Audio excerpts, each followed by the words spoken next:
Nag-uumapaw sa kilig ang mga tagahanga nina Kim Chiu at Paolo Avellino, na mas kilala ngayon bilang Kim Pao, dahil sa mga usap-usapang tila patuloy na umiinog sa kanilang namumuong relasyon. Kung pagbabasehan ng mga bulong-bulungan at social media hints, mukhang hindi na basta showbiz lang ang koneksyon ng dalawa. Sa panahong iyon, nabanggit ng ilang mapagmatsyag na netizens na namataan ang dalawa sa isang bakasyon, bagamat wala namang kumpirmasyon mula sa parehong kampo.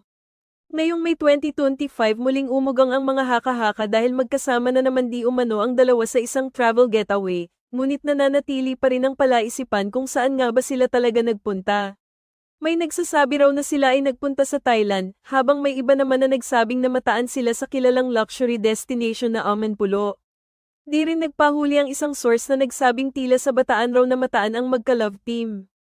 Kahit pa walang malinaw na ebidensya o kumpirmasyon, tila hindi na alintana sa mga Kim Pao supporters kung saan nga ba talaga sila nagbakasyon, ang mahalaga para sa kanila ay magkasama ang dalawa.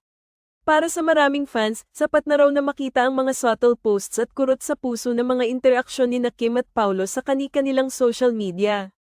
Pero hindi lang dyan natatapos ang mga usap-usapan.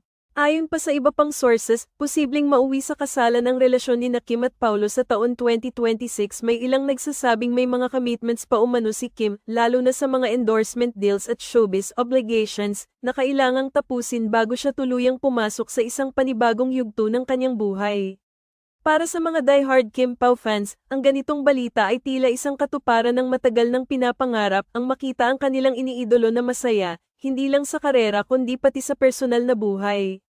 Kahit pa hanggang ngayon ay wala pang kumpirmasyon mula mismo kina Kim at Paolo, ang mga kilos, titig, at lambing ng dalawa sa mga pampublikong okasyon ay tila nagsisilbing kumpirmasyon na rin para sa mga tagahanga. Gayunpaman, gaya ng paalala ng ilan, hanggat walang formal na pahayag mula sa dalawang kampo, lahat ng ito ay mananatiling spekulasyon. Sa showbiz, uso ang mga haka-haka at mas mainam pa ring hintayin ang kumpirmasyon mula mismo sa mga taong sangkot.